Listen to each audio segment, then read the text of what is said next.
Want to find your seat for the event of your choice but can't get one that fits your desire or your budget?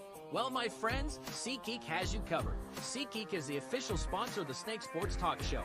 With a list of over hundreds of events to choose from, SeatGeek will assure you that you won't miss your seat with the amazing view of your choice at the most affordable price. Whether it's looking for your best seat in the house of your favorite sports team, finding live concerts to get you closer to your favorite artist, or enjoying your spot at your favorite live shows, comedies, and more, SeatGeek has it all just for you. Go online to SeatGeek.com or download the app on your mobile device through Google Play and the App Store. And as a special offer before checkout, use promo code SNAKESPORTS and save yourself $20 off of your purchase of your first ticket and experience why SeatGeek is the most trusted ticketing app for your next event. Remember, that's SeatGeek.com and download the app on your phone with promo code SNAKESPORTS for $20 off and find your seat with SeatGeek.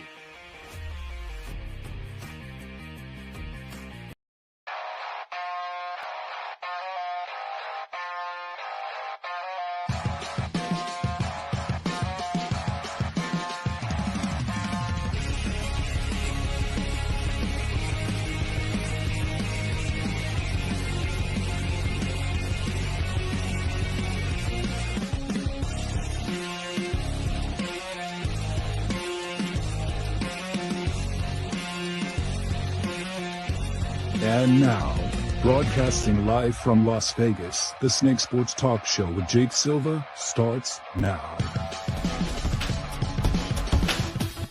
That is right, ladies and gentlemen. We are live on a fabulous and fantastic Friday.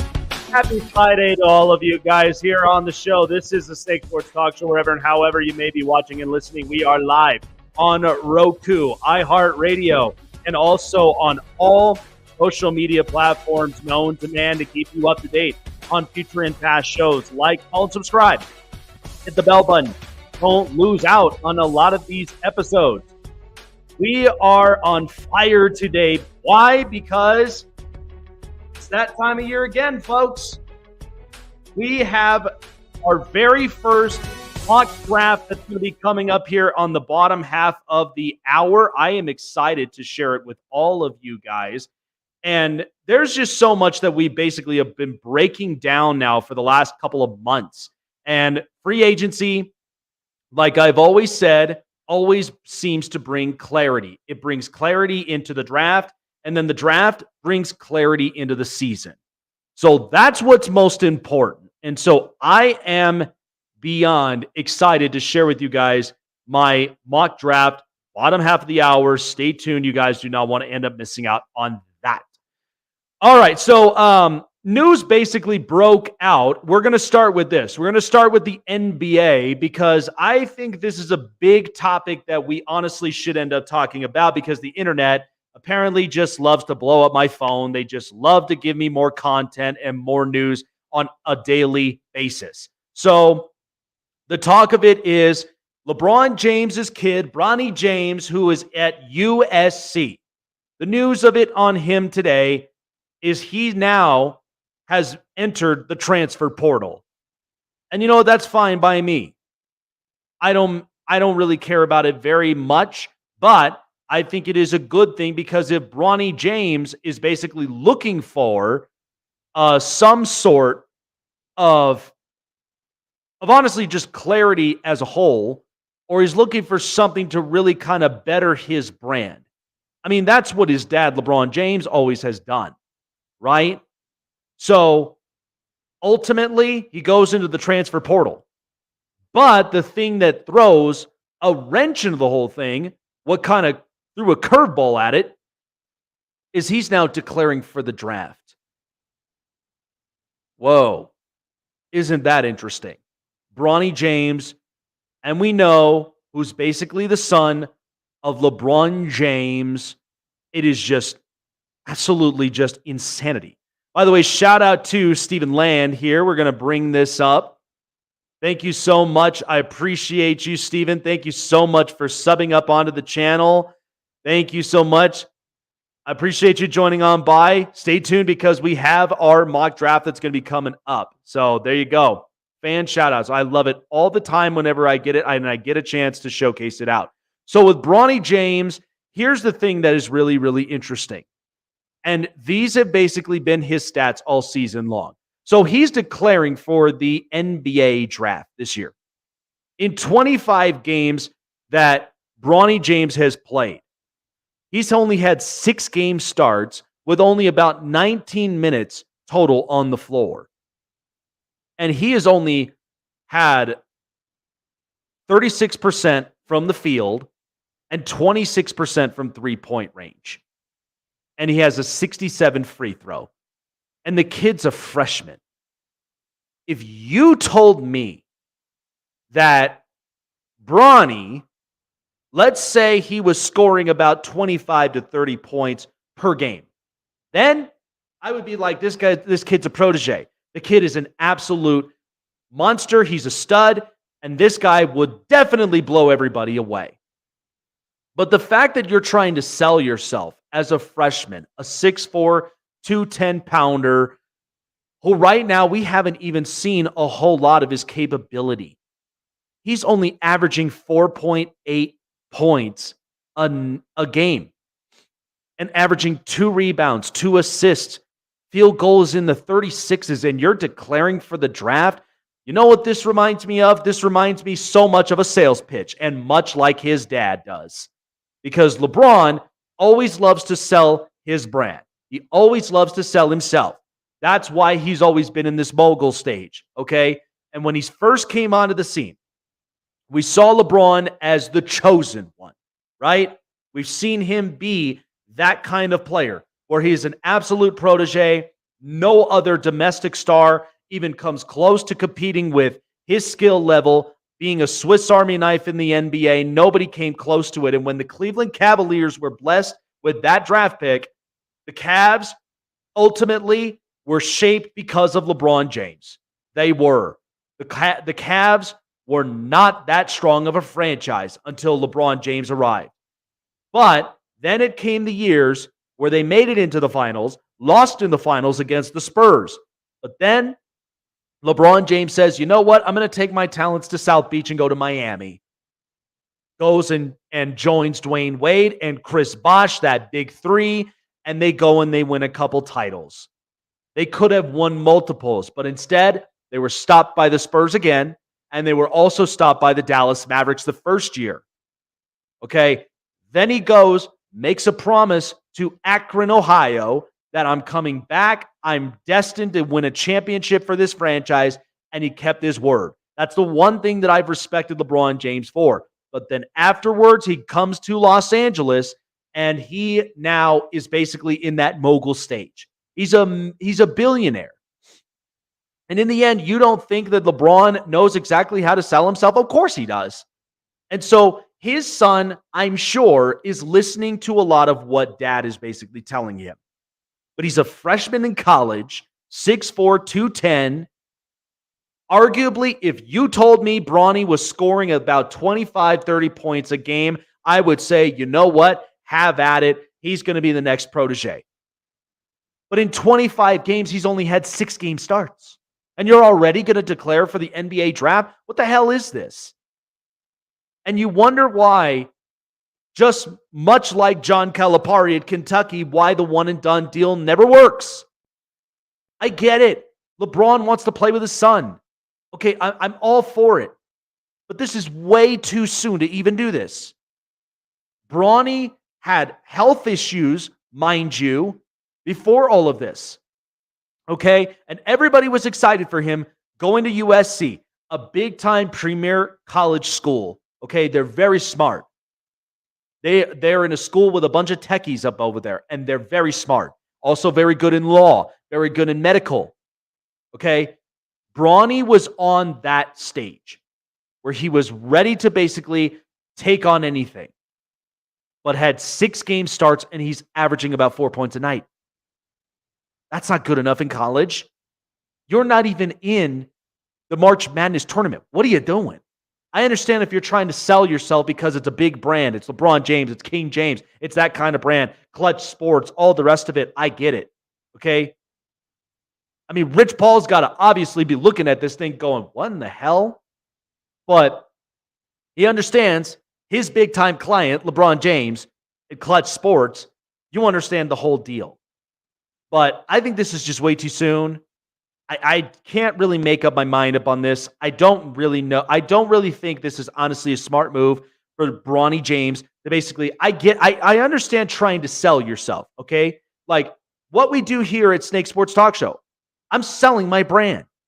I'm engaging with all of you. I'm engaging with my fans. I'm engaging with a lot of people that are within the industry because I'm there to sell my brand. I'm there to basically sell my knowledge so that people could be interested. And sometimes money does talk. It does. And so, but it took me 4 years and I'm still going strong up at this show. And so eventually that big time contract will come in the future.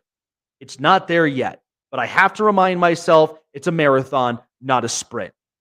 Bronny James has to basically do the same exact thing. This is a marathon, not a sprint.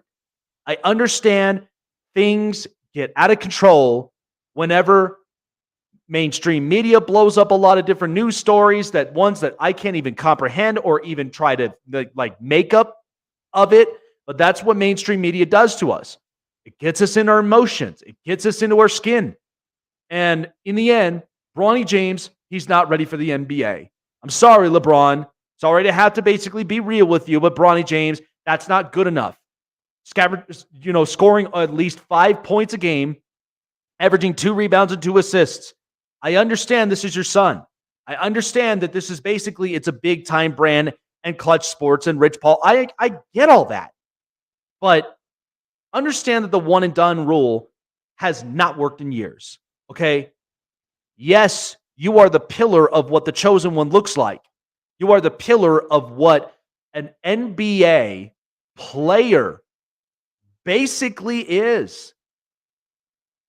I mean, in the end, like I'm really confused by this because Bronny, I can understand one part of this. I can understand entering the transfer portal and then basically say, you know how many colleges would honestly sign Bronny James up?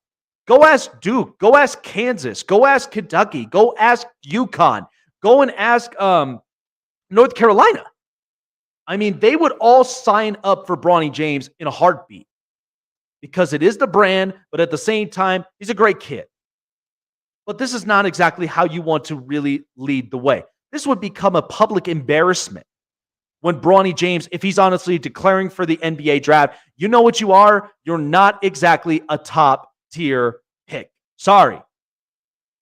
Unlike Zach Edey, who's basically 7'4", has a body build, and honestly, he's got the skill that translates in the NBA. You're not even up and on that caliber yet either. Okay, it's too fresh. It's too soon. This is not exactly with how you want to start the build. So LeBron James has been in this league long enough to be smarter than this. Honestly, I don't see this at all. And in the end, I mean, it really, really just, it just mind boggles me. I get the transfer portal part, but I don't get the declaring the draft. Because in the end, I can appreciate the hustle and I can appreciate somebody trying to sell their brand, trying to sell themselves, trying to make something of themselves. I get it. But this is too soon. People are going to make a mockery. 5 points a game over somebody who's scoring at least 30 points in college per game? Sorry, I'm not going to take that. I'm not going to take the 5 points. I want a guy that's basically a capable shooter and at the same time is a guy that honestly can control the floor. Okay? Shoots from the perimeter, shoots from right behind the arcs. Bronny James just is not ready for that. And right now, like, this is way too soon. If you told me, give me 2-3 years in college, okay, or LeBron's a dad. He should understand this. He's a parent. Like, would you really want to steer your kid for public embarrassment? I wouldn't. If my future kids were to be up in sports, I'm going to make sure that they get the right teaching. I'm going to make sure that they're taught well. I'm going to also make sure that they are also scholastically, educationally smart, because that's important. Because regardless what happens up in sports, You want to make sure that you have a career on the horizon. You do. Whatever catches your attention, go get it, seek it, achieve it, go grab it. That's what life is all about. Endless possibilities. But this is not the way that, as honestly, as a parent for LeBron, this is not exactly how you would want to lead your son. I like Bronny James. I like LeBron, but this is not exactly how you want to set up your son for success. I'm sorry, but this is not exactly the way that you want to do it. Go ahead, test the transfer portal. That's fine with me. You know how many teams could honestly end up knocking on LeBron James's door? Oh, yeah. Maybe everywhere. So, but declaring for the draft, way too soon for that. All right. So I was talking about this last night, just about to close basically the show, and I was talking about the Arizona Coyotes and Alex Morello. So now the word is, after I just basically spoke about this last night, I get the notification up on my phone that now it says the Arizona Coyotes, they have found the land. They are committed to winning a piece of that land. They are committed to basically put in a bid, and they will end up getting a new stadium. And you know what? Thank God, and they should. So the announcement of it that just broke out the other day was the Coyotes announced the commitment to win the auction for June 27th for the land to be built for the new Phoenix Arena. So what this means is they're bidding on a 110-acre plot of state-owned land off of Scottsdale Road and the Freeway 101 on the 27th.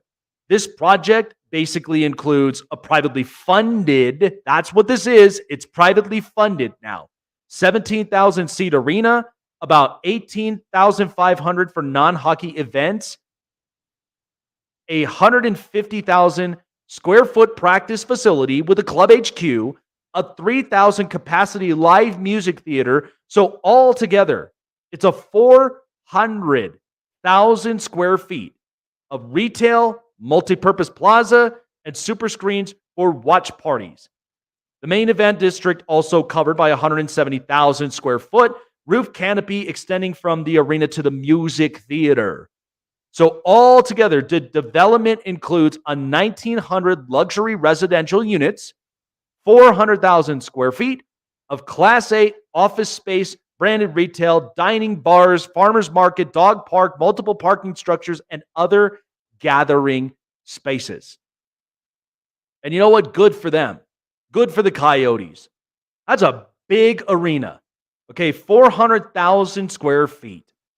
You do realize exactly how big that is. And I mean, that's incredible. So in the end, I think that they are on the right tracks to basically get how it, like, and this is the best part for Coyote fans, is that this is a privately funded arena. The state of Arizona does not even have to come out of pocket for this. So this is a great thing. Alex Morello, though, however, like we've said, he's basically putting a bid on the franchise, selling it for at least $1 billion. Honestly, I would get the arena done first, and then I would end up selling the franchise afterward. Because now that they basically have the plans in place, they're going to win the bid on June 27th to basically get the acres of land that's owned by the state. They're going to get it because they're talking with the right people. But Alex Morello, in the end of it, you got to sell the franchise. And the reason I say this is because the Coyotes have been a laughing stock ever since that they became a franchise. They have had at least a couple of really good players, from Shane Doan and so many others. They've had really, really good players. But they have not been the organization that's been a threat in the Stanley Cup playoffs. They have yet to even get closer to the Western Conference Final. And then in the end, even show up in the Stanley Cup. And they haven't been able to win one at all since its existence. And they use the slogan all the time. There will never be there will never be hockey in the desert. It's too hot for that. The ice is going to melt easily. Well, that doesn't seem to be the case when you know the Golden Knights are winning the Stanley Cup, and they've been a winning franchise since they started. Go ahead, call them the spoiled children of the NHL. I don't care. They're very smart. They're very smart economically and financially, and they're very smart when it comes to talent and scouting. Okay, they're very smart at that. And so, but the Coyotes, though, they moved from the Pacific to the Central Division because they were opening up room for the Seattle Kraken. They could very much not pick on, but they could definitely move around the Coyotes because the Coyotes really don't have much of anything, which is why that this has become the clash. But finally, things are starting to come to the light. Okay, they've got Oliver Bjorkstrand. They've got Clayton Keller. They have a couple of real good players I like. But Arizona, the consistency has never been there. The competitive edges have never been there. Even at the time when they had Taylor Hall and they had several other players, it wasn't enough. And people kept thinking, the Coyotes are going to be really good. When? The Coyotes have not been great. They haven't even stepped foot in greatness. Okay? They've always been the disappointment in the league. They've been the mediocre, about average, not even above average. Okay? That's what the Coyotes have been for years. Okay? But I love their uniforms. Okay? I love the classic, nightly Coyote jerseys that they showcase. I like those. Okay? It's classic. I mean, that's what hockey is all about. You get the classic sweaters. You get exactly you get the look. But in the end, this is a great thing for Coyote fans. And thank God this day finally came for them because they needed it. We're not going to end up going into a point where they were honestly going to end up a team without a home, a team without a winning culture, and a team that honestly, I mean, you might as well have been talking about relocation if that's what you're going for. Okay, many people have been kind of asking for, they've been asking for the Atlanta Thrashers back, right? You could have considered relocation, but the Coyotes are in fact a fun team. But and much like when I look at the Anaheim Ducks or the San Jose Sharks and the Arizona Coyotes, all around that kind of like that trifecta belt that's there from Arizona to California and a little bit of parts of Nevada, right? The tickets are cheaper. And it's a nice road trip. I could go into the future building of the Coyotes, get at least a decent ticket, and not have to worry about it. I wouldn't. I'd be having a great time. I'd be watching my favorite team in Arizona, right? I'd be watching them at the SAP Center. I'd be watching them at the Honda Center. But this is a good thing for the Coyote fans, and this is what they've been pushing so hard for. And Arizona, it's a hot state, much like New Mexico, much like Nevada, much like, a lot of other desert states. I live here in Colorado now. It's dry, but we get snow. And I love it. My wife and I love our location here. I miss Vegas, yes, but we love our location even better in Denver, Colorado. But in the end, yes, there is hockey in the desert. The Golden Knights and the Coyotes, they represent that. But the Coyotes organization has always been a losing franchise. That's why I'm like, when it comes to Alex Morello, you get the stadium done, and then you sell the franchise. It's the best way to do it. I think of it as basically when you look at house hacking skills or basically selling your home. When it's low priced, you buy it. You buy it at the lowest price. But then when it starts to build and it starts to build its equity and it starts to build its worth, then you sell it for high. And you keep on going this path. People that are homeowners, people that are realtors, people that are in real estate, they know this. They know how it works. The market sucks right now. But ultimately, you're going to build the equity and you're going to build the worth. So I'd be working on its worth right now if I'm Alex Morello, and then I would be selling it for the right price. Because eventually you're going to get new money in, you're going to get a new ownership. And look at what's happening right now with the Ottawa Senators. These Senators right now are going to get a new arena, and they should. And they've got a new ownership. The team does not look great right now, but they are on the horizons to where they are going to be much, much better. Okay, and that's what's so good about for the Senator fans, because Pierre Dorian, what the hell, man? That's where after all of that, he steps down, and in the end, you look at the ownership, and you look at exactly where they basically are right now as a franchise. I mean, Ottawa is on the path of success, and I think in the next couple of years, so will Arizona. And I like this. I'm very, very thrilled by this. As a hockey fan, I'm thrilled by this because this is what Arizona hockey fans want. They want a better arena. Sharing it with the local college at Arizona State looks so bad. Look at what's happening with the A's. The A's in 2 years are going to be sharing the same ballpark that's 14,000 capacity in Sacramento with the River Cats. That is not a good look. So that's just a public embarrassment. So in the end, I'm happy for the Coyotes. And I honestly do think with this new arena, I can't wait until it's finally built. So I'm waiting for this. I think this will be fun. I think it'll be great. It'll be exciting. And by the way, the music theater, hey, I could definitely go and watch live music right there. I'd be down for that. Go and make a trip to Arizona, watch a game, check out the music fest, check out the music hall down the hall, and enjoy it. The music theater, absolutely. I think this is a great one. 400,000 square feet. This is going to be exciting. Good stuff, folks. But I'll tell you one thing. Today it's going to be really, really fun. It's going to be a lot of fun all around in the world of sports. And honestly, we're getting more and more clarities based upon with the NFL draft. I have my first ever mock draft, the first of 3 of them. So understand one thing. This is the start. This is going to be really, really interesting. This is not the real mock. This is not the real actual NFL draft. This is a mock draft. This is something that I believe could potentially happen. But again, the second one's going to have a lot of shakeups. If you think this one's nuts, the second one's going to probably have a lot of shakeups. But then by the third, close to draft night, that is where it gets really interesting. And I think we do have clarity of what it'll be like throughout, draft night.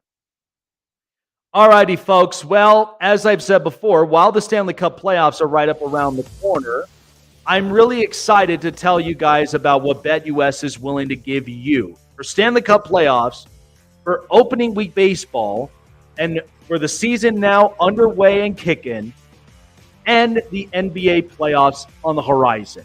BetUS has you covered on all of your sports needs through some of their best sports books that they've been thriving in for over 30 years. Best expertises, best top knowledge as far as your sportsbook analysis and expertise. They got it all. BetUS has been the most reliable sports book for 30 years. Plus, they've also got casino play. Isn't that even fun? I'm born and raised in Vegas. I know what it is about casinos. I know what it is about gambling. People love to. You got casino entertainment, you got horse racing, you got all of that. When you go online to BetUS.com, link in the description, sign yourself up. When you put in your first deposit, you'll get 200% in bonuses with 30 risk-free bets as a way of saying thank you for choosing the most reliable sports book. BetUS, do not miss out on the opportunities and don't miss out on the daily contests going on every day. BetUS.com is the link. BetUS, where the game begins.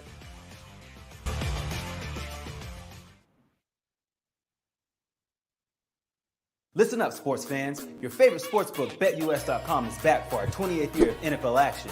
With the industry's biggest sign-up bonus of up to 200%, BetUS offers our members the opportunity to cash in on all your favorite sports, including NFL, NBA, MLB, and more. We've also got hundreds of new casino games, including the coolest new European slots, and our live dealers are waiting for you at the table. Sign up at BetUS.com today to get into the action. BetUS, where the game begins. Snake Sports Talk Show is sponsored by Muscle Tech, with hundreds of supplements and vitamins to choose from, all packed with 100% all-natural proven ingredients you can be sure that Muscle Tech will give you the edge and the boost to train and look like your fit and healthy best, whatever your goals are. Try Muscle Tech today and use promo code SNAKESPORTS to save 30% off your purchases. Looking for a show with the best takes and opinions? Want a show with the best coverage around the world of sports? Jam-packed with an all-star interview lineup? Then the best place to find it all, sports and entertainment, is right here. Join Jake Silva on the Snake Sports Talk Show, presented by SeatGeek and BetUS. Weeknights at 8 p.m. Eastern, 5 Pacific on Sports Wave Network.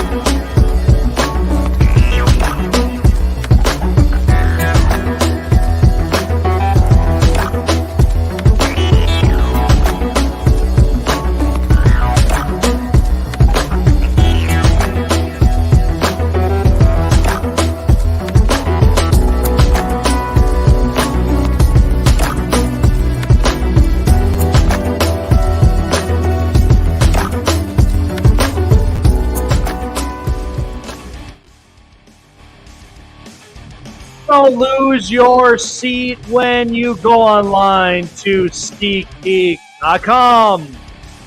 With all the best seats to choose from at the most affordable price. That's why they are the most reliable ticketing app in the market now. Go online to SeatGeek.com for your next sporting event, live concert, and more. And download it on your mobile device through Google Play in the App Store and use promo code SNAKESPORTS for $20 off of your first purchase of your first ticket. So my wife and I mean, next week, we got the Alesso concert that's going to be going on at Red Rocks. So you do not want to end up missing out on your best seat in the house for your favorite event. That's SeatGeek.com. Lose your seat with SeatGeek. Yep. We're going to be up at Red Rocks. I'm excited about that. Always good whenever we have like concerts that go on here in Colorado. It's a different atmosphere. It's a lot more open, you know, the fresh air. We got the spring fling now. So weather's been nice, but there are tendencies sometimes where it basically snows, and sometimes we all just got to be prepared for it. So I'm excited about it. So here's what's interesting, though. I mean, I love Major League Baseball. I love it dearly. I grew up a baseball fan. Okay, and in my household, with my folks, we've all been baseball fans. Mom was a Yankees fan. My pops was a Dodger fan. I am an A's fan. Eventually, future Las Vegas A's. My wife's a Dodger fan. But what's funny about it is that baseball always seems to get us in the moment. They always seem to get us in points. We kind of just feel a little bit vulnerable in a lot of ways, right? Because sometimes we're always challenged with a lot of things in life, and we're challenged with a lot of things even up in baseball. I mean, you watch some of the most talented hitters, you see a lot of the most talented pitchers, and they play, and there's always chances of either successful outcomes or there's chances for disappointments. And this happens all the time. I do not, for as long as I watch baseball, I'm not one of those kinds of fans that I freak out when baseball starts. What do I mean by that?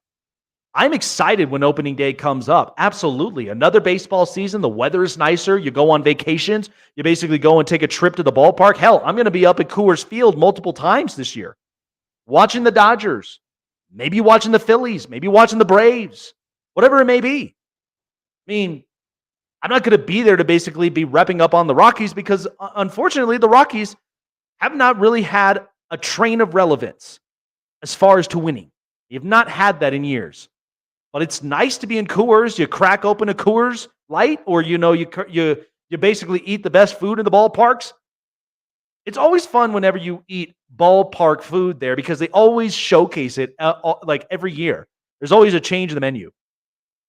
But with all this rambling going on with Major League Baseball, there are two teams right now, both of them in the NL East, that a lot of fans are very disappointed by the starts of their season. And that's the New York Mets and the Miami Marlins. Okay. The Marlins just lost to a walk-up grand slam against the Colorado Rockies. And right now, this is the most horrific start that they have had in years. Let me ask you something. And even when you look at the New York Mets, the crowd has been nothing but crickets. Barely any Met fans, outside of a few of them that I know that are diehard. Frank the Tank, multiple people there. There has been no sign of any heartbeats in Citi Field. It was entertaining for the most part, but then they have not won any games. But don't freak out right now. All this recency bias stuff, I can't stand it. I don't do this. I don't freak out when the season starts up because it's 162 games a season. It's a long season. There's a lot of things that could happen. You could be cold by the start of the year and then be red hot in the second half. Quit panicking. Quit freaking out. But the thing is that I know what a lot of people are thinking. Okay, especially when it comes to the Mets. All right, the Mets, Steve Cohen, managed to spend hundreds of thousands of millions of dollars for guys like Francisco Lindor, for guys like Pete Alonso, and for a lot of other superstars that basically come in here into Flushing. Then they just ended up getting JD Martinez, which I think was honestly, it was the smartest move they made because they finally get a battery in the lineup for once. Because when you've got Lindor and Pete Alonso, if they both go cold in the lineup, the Mets are screwed. But when you mix in a bunch of these like Brett Beatty's and your Jeff McNeil's and I don't know what to think of with this team. Okay, I know the Met fans want this team to compete because you ain't competing on a roster like that. When you're facing the Braves multiple times a year, you're facing the Phillies multiple times a year. And even when you look at it from an outside perspective up on this, even if you're facing against a Miami team, which basically you're on the same plateau here. So the NL East, there are high expectations. There always is. I've got colleagues of mine that live in Philly or just outside of it that are diehard Philly fans. They get it. They know the job. They know what they need to do. For the Braves, they are very much loaded and they have a chock full of a lot of talent. And they're much like, aside from the Dodgers, they got multiple options. So if you're not competing in this division whatsoever, you're going to be falling behind. And the same thing that basically goes for the Miami Marlins. But here's the thing about the Marlins is that Derek Jeter basically stepped down, realized that this was not going to end up working out in the best of its extent because you traded away a lot of your stars years ago, and now the Marlins are trying to pick themselves back up. Making the postseason in a COVID year, I don't want to hear it. Okay? Lots of teams shocked everybody in a COVID year. The White Sox, the Marlins. Who cares? But when you're in a full season, a full lengthy season, now that matters. Okay? The Braves reminded the Dodgers what it means to win an entire season from a long 162-game stretch and then winning the postseason by beating the Astros. Okay, they were able to do that. And when you look at the Marlins situation, the Marlins have a lot of stuff that they need to do, but they do have a real decent roster. I like their up-and-coming pitchers. I also do like some of their hitters.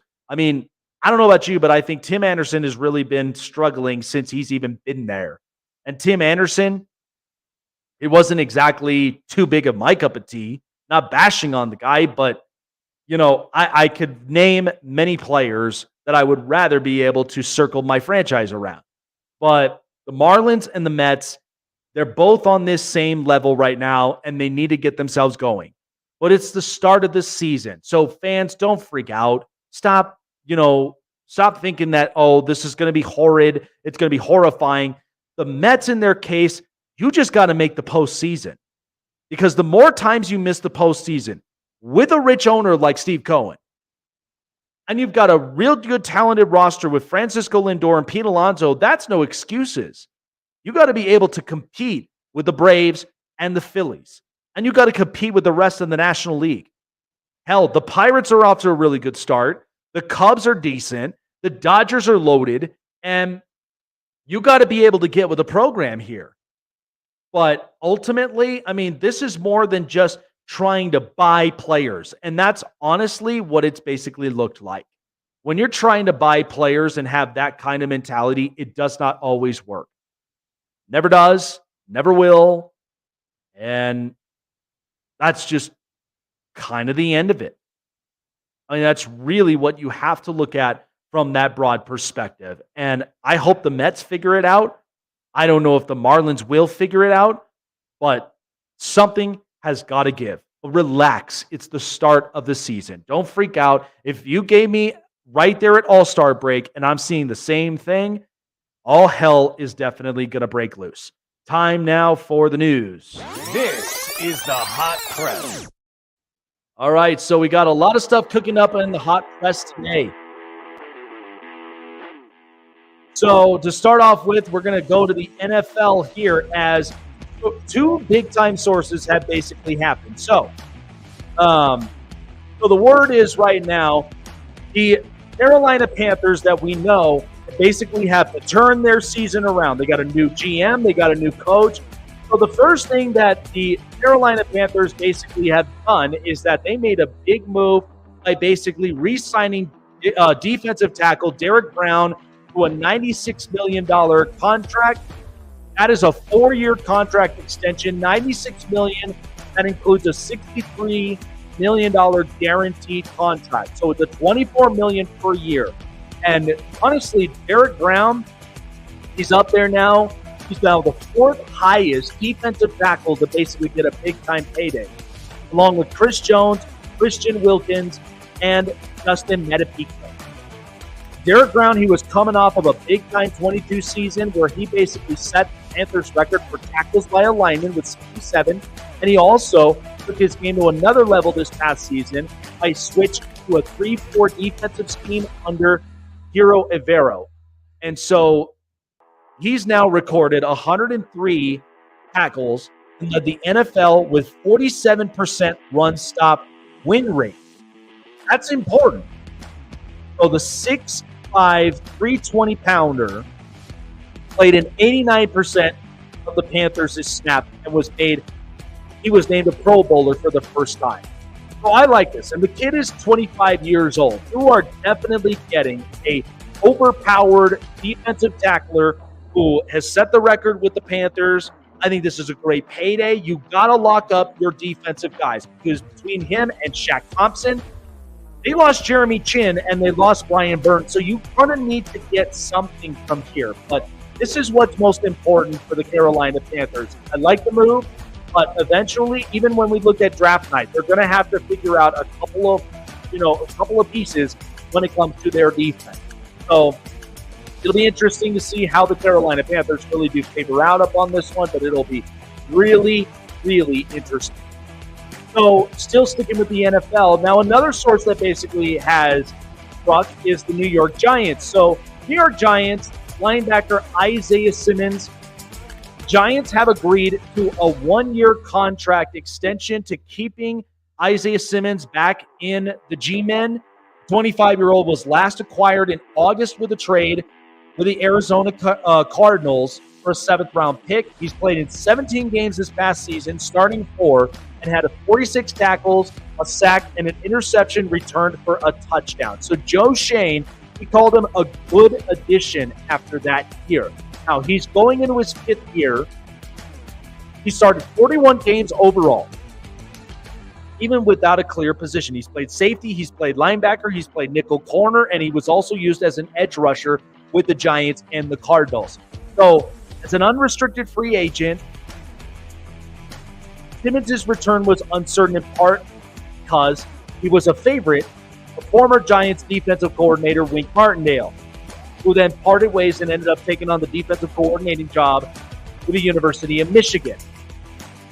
I mean, Isaiah Simmons This guy is a hybrid player. You could basically play in anywhere, any and everywhere. But he's big on stuff like that, and I honestly do believe that he is going to continue to make strides, and he's going to continue to make impact, and he's going to have to, because you already lost Brian Burns, or you're now getting Brian Burns, and you've got Kayvon Thibodeau, you've got Dexter Lawrence. This Giants defense is going to be really, really interesting this next up-and-coming season. But I do see him being used more of an edge rusher. You could use him in several other different spots. So I'd say if he has a great season this year, hopefully he does, I'm crossing my fingers, then you could basically utilize him any and everywhere, as long as the defensive schemes really do match. And finally, and we wanted to bring this up, so the tragic accident that basically happened in the city of Baltimore, the Ravens and the Orioles made up a $10 million donation after a bridge collapse that happened in the city. So this was the wake of the Francis Scott Key Bridge collapse. So the whole news of it is that one of the boats ended up crashing into the bridge, did a lot of damage, did a lot of destruction. That happened in March 26th. And so they contributed to the donation of the Maryland Tough Baltimore Strong Key Bridge Fund. And basically said by Governor Wes Moore and also with David Rubenstein, resiliency of our city has once again been sorely tested. Under the leadership of Governor Wes Moore and in collaboration with the Ravens, the Orioles offer this contribution to support those who keep our city, our state, and our country in business. Our heartfelt condolences are with the victims of this tragedy and their families. This was said by owner Steve Biscotti for the Ravens. We are thankful to our first responders for their bravery and tireless work. The Ravens are honored to support the Francis Scott Key Bridge recovery efforts and affected Maryland families and businesses. We are confident that Baltimore and Maryland will keep displaying tremendous spirit and strength during this time greatly. What a great contribution by both organizations, and both of them that are the heart and soul of the city of Baltimore. And this was a great moment. And this was definitely something I wanted to showcase because, when organizations step up, you know that it is the utmost of importance. And you're talking about an East Coast location that, small as it is, the town and the organizations that are played there, they played hard, they played tireless, and these are guys that basically want to be the best version of themselves any way and every way that they possibly can. So I am excited. I'm very happy that they were able to make this contribution. Shout out to the Baltimore Orioles and the Ravens for doing so. Our condolences still continue to go with all of the families and with all the first responders and with everybody that had happened in the tragic accident that happened there, and hope that this recovery will be strong. So, all right, folks. Well, that was the news for you. This is the Hot Press. So it is finally that time, the moment that you all have been waiting for. My first ever NFL mock draft. This is part 1. We've got 2 more parts after that. It's 3 total. I am very excited for this mock draft. We're going to take a quick break. When we come back, mock drafting time right after this. Bobby Montagna on the B-Town Breakdown, Saturdays at 8:30 a.m. Eastern, 5:30 Pacific on Sportsway Network. Check out the Con Man live on the Sports Corner, coming to a screen near you, giving you the greatest stories from basketball legends you've never seen before. Sharing their glory, building the toughness, and how they show off their swag. But only one man knows all that, and that's the Con Man. Join Michael Conceição, the Con Man, at the Sports Corner, Fridays at 5 p.m. Eastern, 2 Pacific on Sportsway Network.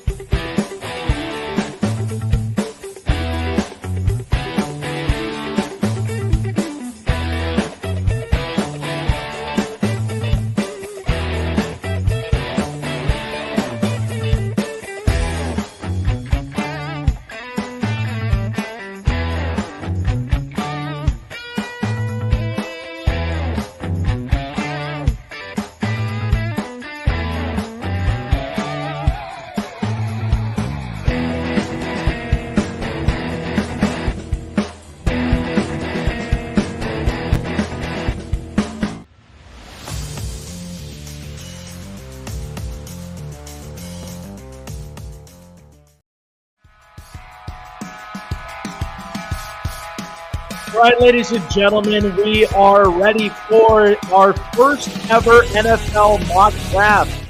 I am super excited about this one. You have no idea because honestly, first ever here on the show.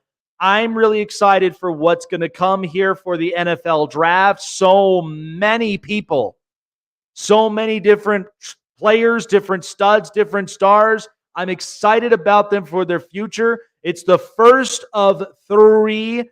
And so, with that being said, our first ever NFL mock draft. Here we go.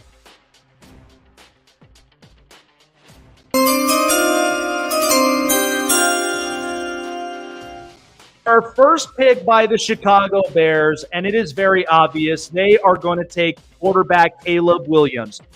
93 touchdowns in 2 years that he has been with USC and with Lincoln Riley. It is no question. If you told me months ago, before they went and got DeAndre Swift, before they got Keenan Allen, and before that they got Gerald Everett, I would have said, this is honestly a circus show. Chicago's never built their offenses, their quarterbacks, or any of them. They never have. And so, to me personally, I think this has now become the right move, and I think Caleb Williams is clear that he is the number 1 overall pick. I have him there at number 1. Pick because a lot of people think that it might be Drake May, but to me personally, because have you seen how atrocious that offensive line was for the Washington Commanders? I'm taking Jaden Daniels because right now you've got a quarterback that's fresh off of a Heisman Trophy season with LSU. But the other thing is he's fast, he's elusive. The only thing that gives me problems is he has to protect the football. But I think, in my personal opinion with this, Dan Quinn is going to teach Jaden Daniels toughness, especially when you're a scrambling quarterback, to basically hold on to the football when danger's coming. Because in the end, you don't have a strong offensive line. It was 32nd in the league last year. So you're going to want somebody who's going to be elusive, a guy that's going to get out of danger, and a guy that's going to basically move himself around out of the pocket. I'll take Jaden Daniels at 2.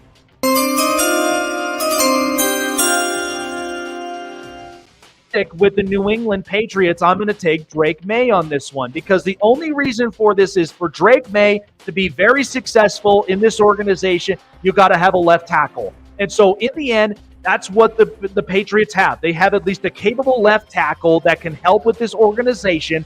I do like this pick because in the end, Drake May is going to basically give you the throws. You've got to then give him offensive weapons. You cannot stress this enough. I think Drake May to New England makes a lot of sense. I honestly do think that the Patriots, they better figure out these weapons. I think, honestly, it's going to be interesting to see this, but I'm going to take him there at number 3.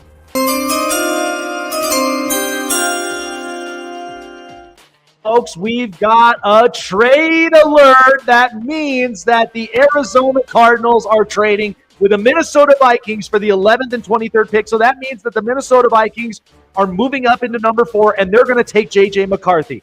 Absolutely, definitely one that makes a ton of sense. How could it not?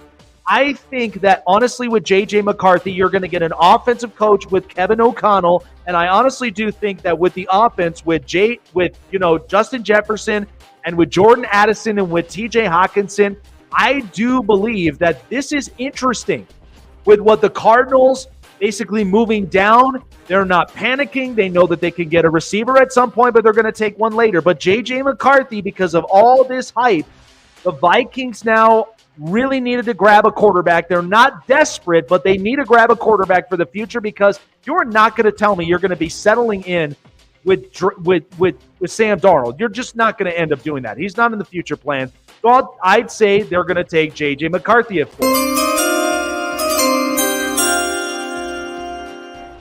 That leaves the LA Chargers at number 5, and the best thing that you can do is you are going to basically take Marvin Harrison Jr., one of the top-notch receivers. Now, I know what a lot of people are basically thinking. Well, he didn't show up for camps. Well, he didn't end up showing up for this.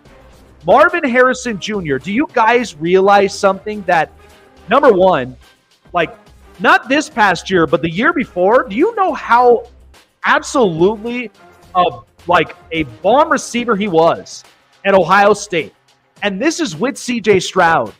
And yes, he had Kyle McCord, but Marvin Harrison Jr. gives you exactly the catches. I don't know if he's honestly like his dad, but he is definitely the real deal, and the Chargers need a true number one. You're not going to go out there basically guns a-blazing and you don't have your number one wide receiver. After you lost Keenan Allen and Mike Williams, you need to make this up for Justin Herbert. The offensive line will be fine. You are going to get an offensive line at least a little bit later in the draft, but I think this is perfect.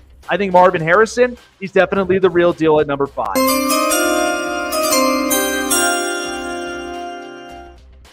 I don't really like this one as much as far as what his career will be shaped up, but you got to get a playmaker, and it's going to be clear in a lot of different mock drafts.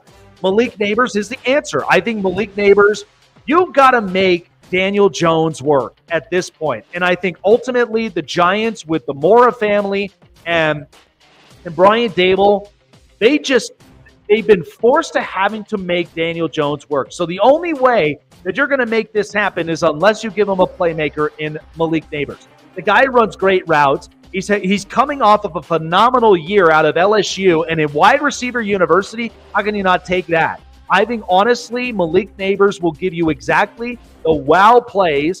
He will definitely give you a little bit more of, like, really good, skillful route running, and I think this works for the New York Giants. You got to give them something to be hopeful there at 6.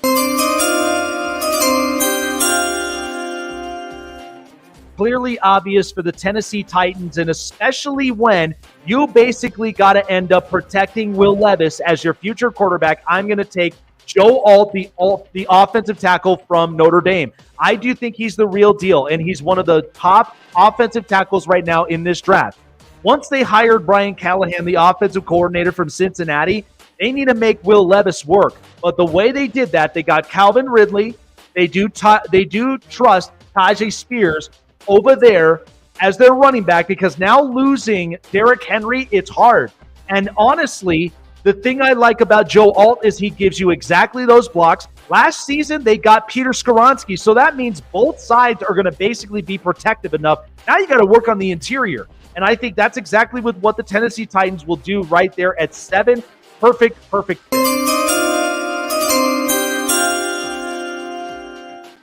We thought earlier that they were going to end up taking a quarterback. That doesn't seem to be the case, but I honestly do think that they go and they get Jared Verse, the defensive end, the edge rusher from Florida State. Listen, I do like Dallas Turner, and I do think he is a really good edge rusher, but I just don't think that this is really the ideal fit at all for him. I think Jared Verse going there to the Atlanta Falcons, because you got guys that are going to be basically running up right now on their age. You've got, Grady Jarrett right now is running up in age.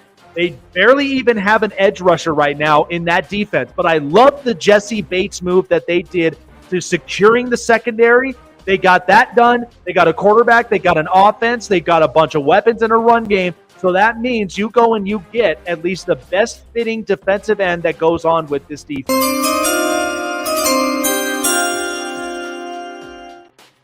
Folks, once again, the Arizona Cardinals end up swapping pick 9 and pick 11. So that means that the Arizona Cardinals go to 9 and taking Chicago's pick while they go down to 11. And I think the Arizona Cardinals pick up Rome Odunze. And the reason of this is because, number one, it was definitely going to be tough between choosing Marvin Harrison and choosing Malik Neighbors, who really does work in this kind of schematic. But Rome Odunze is a hard worker. He's a guy that brings a lot of spirit, a lot of juice, and I think in the end, this is a really good fit. And hopefully for Kyler Murray, they could get this offense right. I really do like the pick. I think Arizona, they need to end up fixing up this offense. And here's where I think Arizona later on in the drafts, this is where they really are going to end up getting an offensive lineman somewhere here in the draft.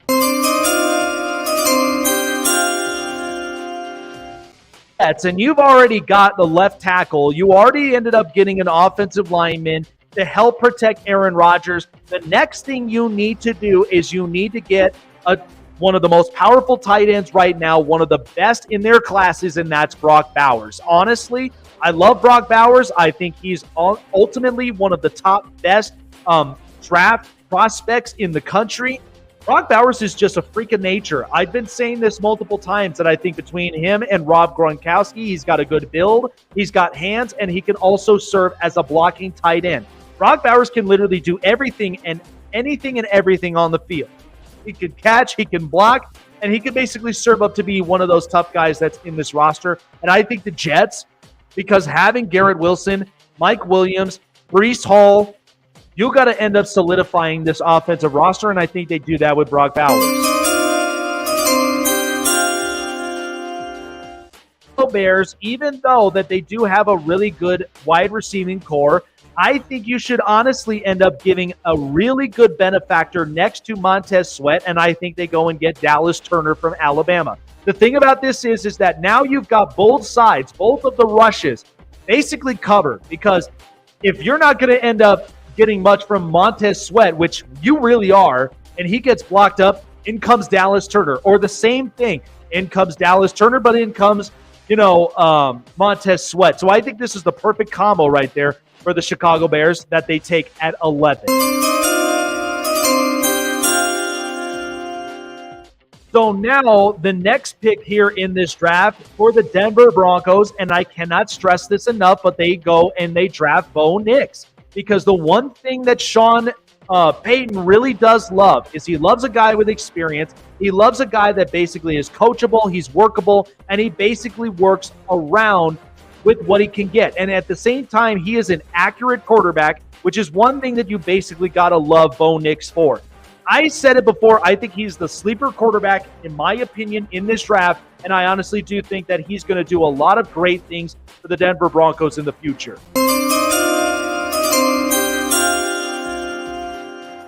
Now, the Las Vegas Raiders, they have a question. Do they take a corner or do they take a quarterback? Honestly, they go and they take the corner. They're going to take Terrion Arnold. My one thing about the Raiders is that they're trying to solidify that secondary that they need to be shut down. Now, in the end, I really do like a couple of their really good players. I mean, I like Trayvon Merrick. I like a lot of, even Epps. But they need to get better and they need to get a little bit more dynamic. I know that they tried this with Damon Arnett, and it didn't work. But this time you've got Terrion Arnold, and usually Alabama's defenders usually give you everything that you're asking for. I think they take Terrion Arnold, and I honestly do think that he's going to be the benefactor for that secondary.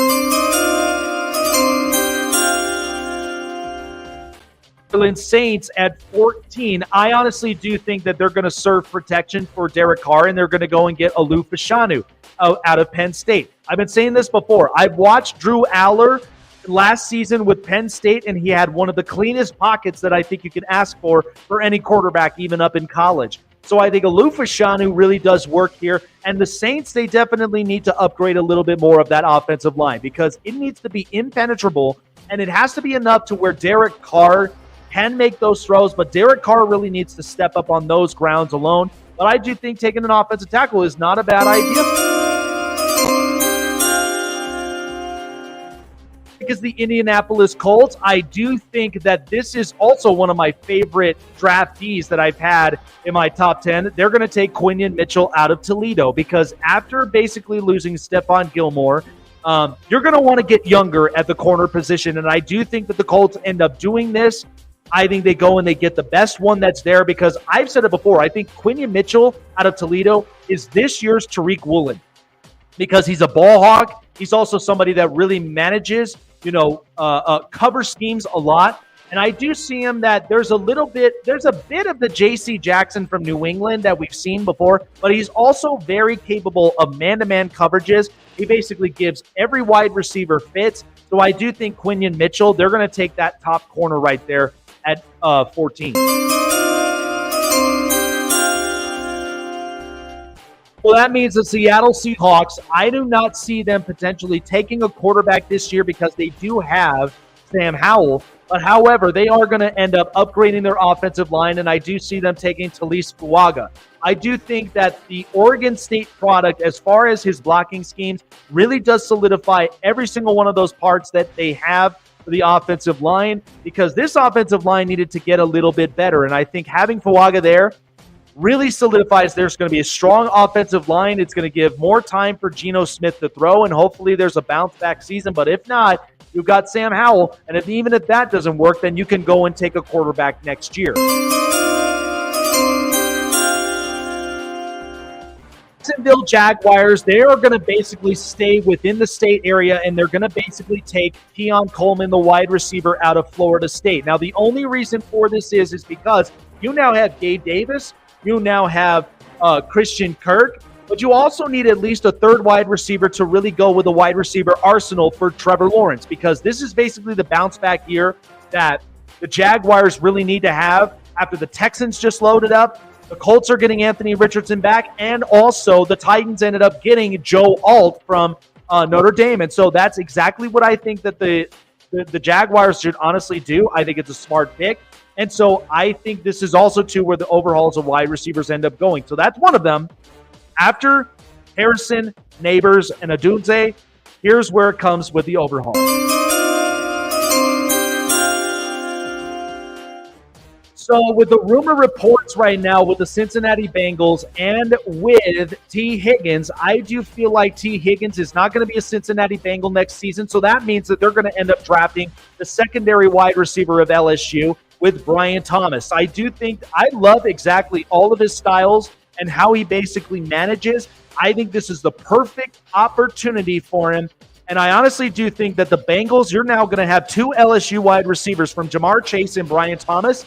I think Thomas really does give you secondary chances from there, because even though that Joe Burrow is throwing to his primary target in Chase, Brian Thomas could basically get open at any points. And even when you saw him with his spurts at LSU with Malik Neighbors, he was absolutely becoming that threat in the offense with Jaden Daniels, to where even if Neighbors wasn't open, Brian Thomas is every part that you could get as far as a secondary target.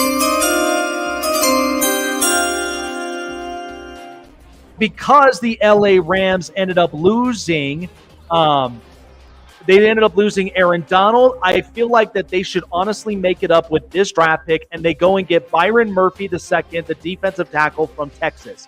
Because ultimately, you're going to need to solidify that area alone. Now, again, between them and the Miami Dolphins, they're going to be taking defensive tackles in their first rounds. And I think Byron Murphy, the size, the build, and if you actually look at Texas last season, they were actually really damn good when it came to stopping the run. It was just an awful lot of those aerial passes that was kind of cooking them up. But I think, honestly, Byron Murphy, a really good pickup out of Texas that really solidifies what the LA Rams have. And you also get a Southern guy that's honestly going to bring you juice in the building. So I like this move with Byron Murphy. Pittsburgh Steelers, they are not going to basically pick up any offensive weapons, but what they do need to end up doing, you've got Russell Wilson, you've got your offensive weapons.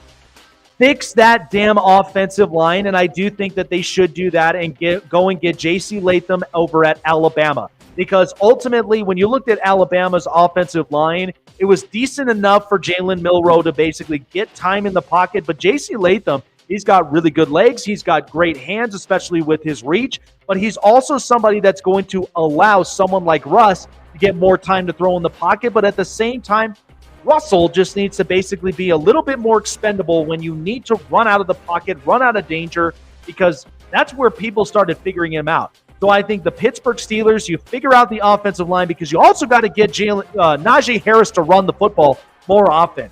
And so without making any of those mistakes, I think you go and get offensive tackle.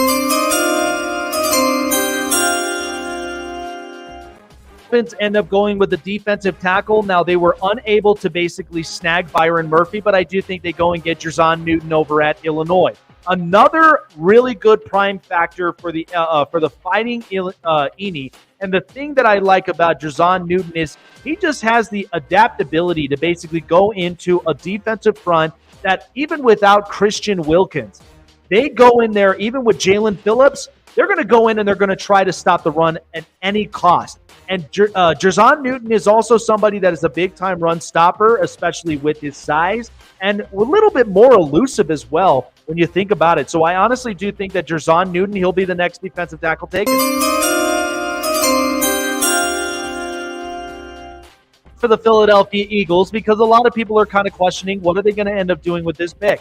I think they go and they get Kool-Aid McKinstry, the corner from Alabama, because once Terrion Arnold basically was gone, now people are basically saying that Kool-Aid McKinstry might be a middle-of-the-pack type of corner. And so I'm starting to believe that a little bit. I think Kool-Aid McKinstry, he does show a little bit more of man-to-man coverage. As far as zone coverages, he's going to need to work on that a little bit more. But look at what I've got. I've got Devontae Maddox. I've got James Bradbury. I've got at least, a couple of really good secondaries. I got Darius Slay. So he's going to be learning from a really good corner room that is going to show him exactly what the cover schematics. And in the end, you've got a Vic Fangio defense that knows exactly how to stop those passes and how to basically stop those runs as well. I think they're going to be great with Kool-Aid McKinstry. This here as well with the Arizona Cardinals basically getting the 23rd pick from here. They are going to work on offensive line as they should for a guy like Kyler Murray, and they go and get Amarius Mims from Georgia. Now, if you actually recall it, Amarius Mims, he's been a really, really good product for offensive tackles, and he's honestly another one of the top ones up and in the country. If you think about it, Georgia's offensive line with Kirby Smart got really sneaky good. They're so underrated. Because if you look at how the Chargers got Jamari Salyer in the late round, and he's turned out, he's only missed 2 of his games since his rookie season. Okay, and he has served to be a big-time interior protection.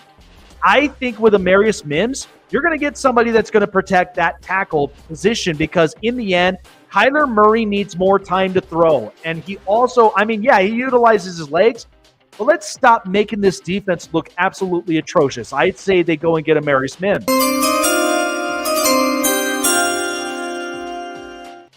Cowboys going to end up doing. They're going to basically take an offensive tackle because as of right now with the Dak situation, they go and get Tyler Guyton. Now, they did lose Lael Collins, so in this point, you're going to make up from an older veteran to now a younger rookie. And much like you did with Tyler Smith, I think Tyler Guyton, you have 2 Tylers on the tackles. I think in the end, you watch with what he's done up in Oklahoma and for Dylan Gabriel. He was able, especially on his front side as a lefty, he was giving you at least a lot of spurts, very good elusiveness, very quick feet, but he was also giving you at the very least the protection plans and even a really good run blocking scheme. That's why I think with the Dallas Cowboys, if they're going to end up running the football more often, you're going to have a guy that's really good at run blocking, and he's very good at giving the pocket time presence for Dak Prescott to throw the ball. Packers really need to start solidifying that secondary after they lost their big-time safety. I'd say they go and get Cooper DeJean over at Iowa. Now, if you watch the Hawkeyes last season with their defense, that defense was tough. And Cooper DeJean was somebody that basically gave you the big-time hits, and he gave you really, really good coverages that I think ultimately really speak a lot about his game.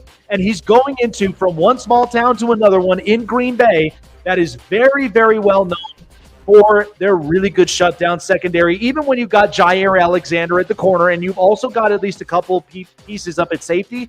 But I think this really solidifies their piece, and it keeps their secondary strong. Tampa Bay Buccaneers, as I've talked about in the past, they are going to get younger at defense, and they've lost a couple of real good edge rushers. They've lost Devin White. They've lost a couple of other really good players as well. They go and they get Chop Robinson, the edge rusher from Penn State.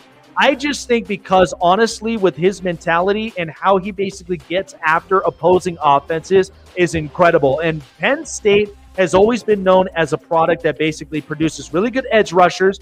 Look at Micah Parsons, right? Does that ring a bell?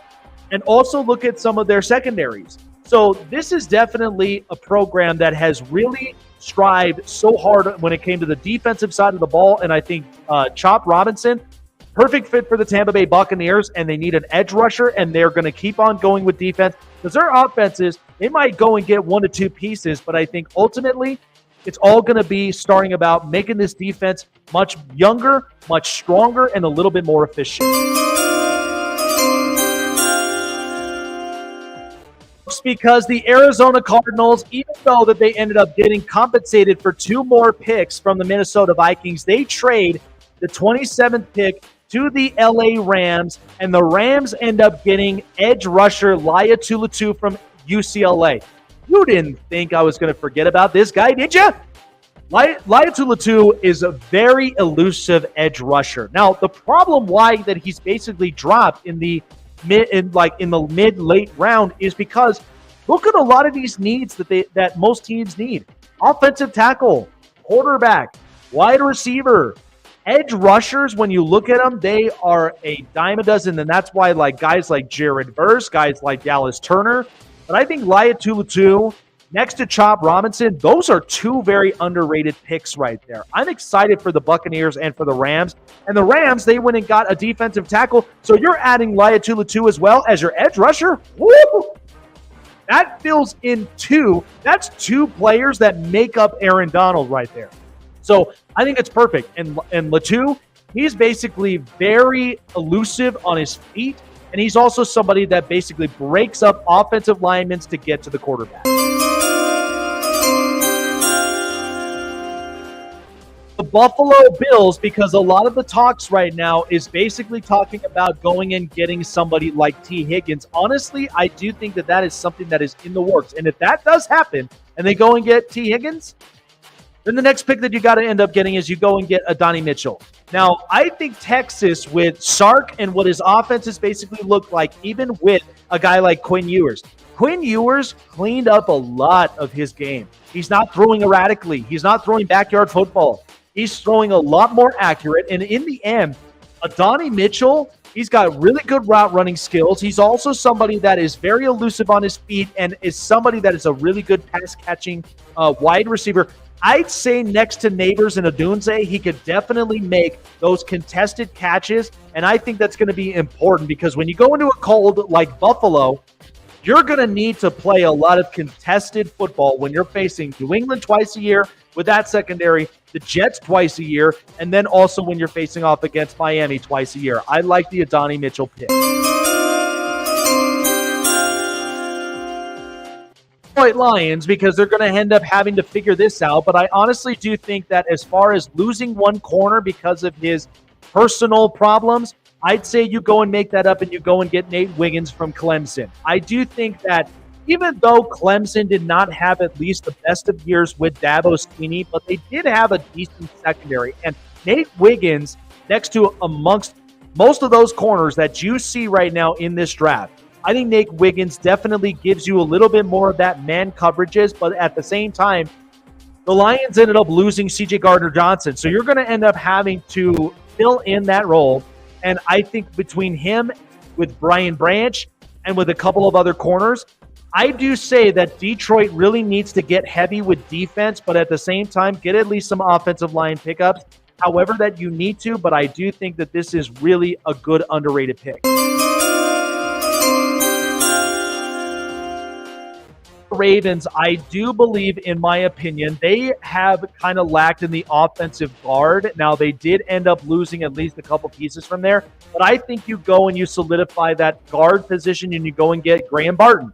I do think that the kid from Duke, what he allowed enough protection on the front side for a quarterback like Riley Leonard to not get eaten up by the defense. So I think Barton is a really good choice from here. Usually the Ravens, with their scouting department, when it comes to offensive lines, I mean, Tyler Linderbaum, and a lot of their other really good players, I mean, that offensive line is probably the most underrated that you would basically see in the NFL and for Lamar Jackson. So to get another guard right there with Graham Barton, I think that's a smart decision to do. Go 49ers know that they got to basically replace that right side tackle position, even though that you've got Trent Williams on the left, and I'd say they go and get Troy Fautanu from Washington. I loved watching his game with Michael Penix, and especially when you're protecting his blindsided area from there. You don't have to worry about that because now you're going to be protecting Brock Purdy's front side. And so having that, because you already have the quarterback, that is a no-doubter.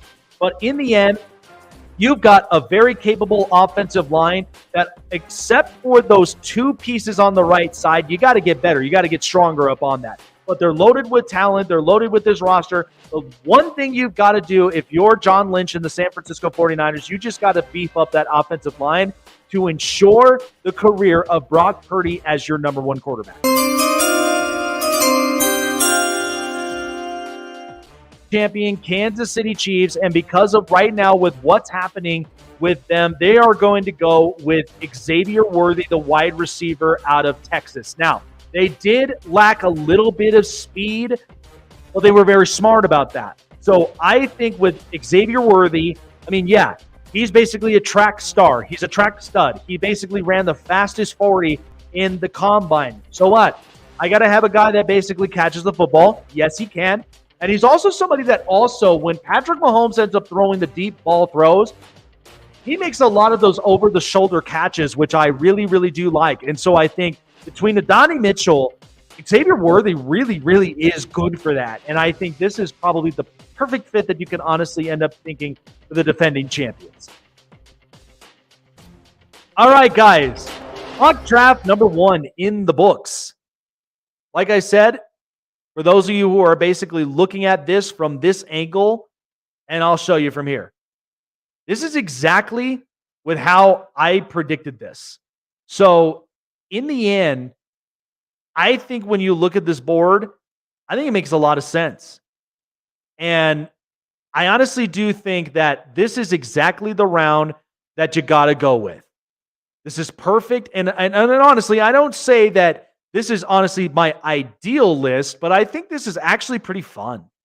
Because in the end, you've got an overhaul with as far as offensive tackles go. Because if you look along this list, you got Joe Alt, you've got Alou Fashanu, Tylis Fuaga, J.C. Latham, Amarius Mims, Tyler Guyton, Graham Barton, the one guard that gets taken in this draft, and then Troy Fatanu. It is loaded with offensive tackles. So the Titans are doing the right thing by basically protecting Will Levis at all costs.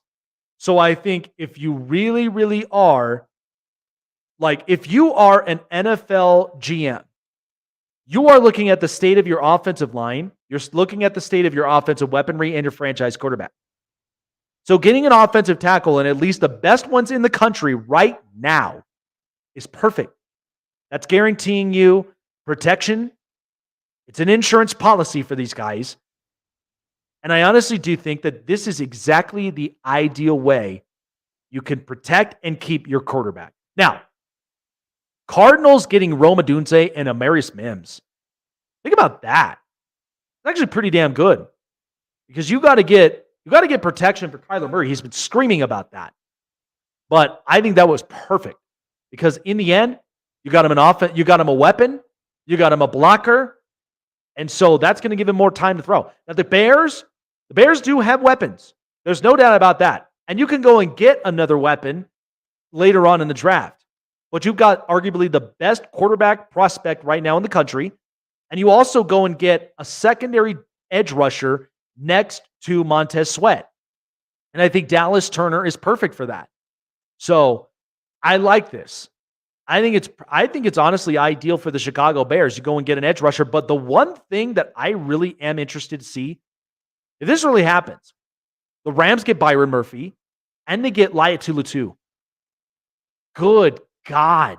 That's 2 players that make up for a guy like Aaron Donald. That's insane.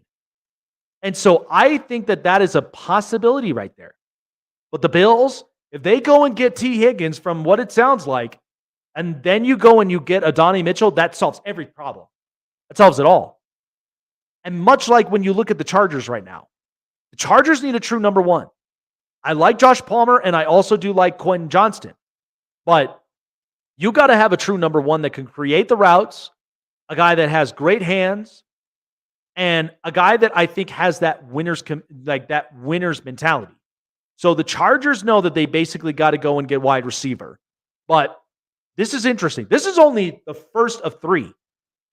And it's off to a damn good start. I was excited about this one. But I think but the one that I like is the Troy Fautanu pick for San Francisco. Because you're going to need to protect that right side. You're fine with Trent Williams on your blind side. But that right side between the right and the right tackle and the guard, it's not good. They're unproven guys.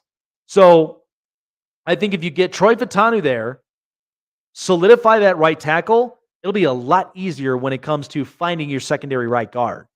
Because that's the offensive line, if you really think about it, is the utmost important. So you do not want to end up missing on that. I think that was perfect. So that was the first one. That was fun, guys. Let me know what your thoughts are. I'm going to post them up on social media. Let me know what your guys' thoughts are on all those picks. All right, guys, that's going to do it here for me on the Snake Sports Talk Show here on Roku and iHeartRadio and many, many other broadcasted spots. Appreciate all of you guys for tuning in and checking out my mock draft. I will have it up on social medias. Like, follow, subscribe, and hit the bell button to keep you up to date on future past shows. Next week, it is on. We got many, many names to be interviewing this next week. You do not want to end up missing that here on the Snake Sports Talk Show. See you later, everybody. We will see you next week on the show. Take care.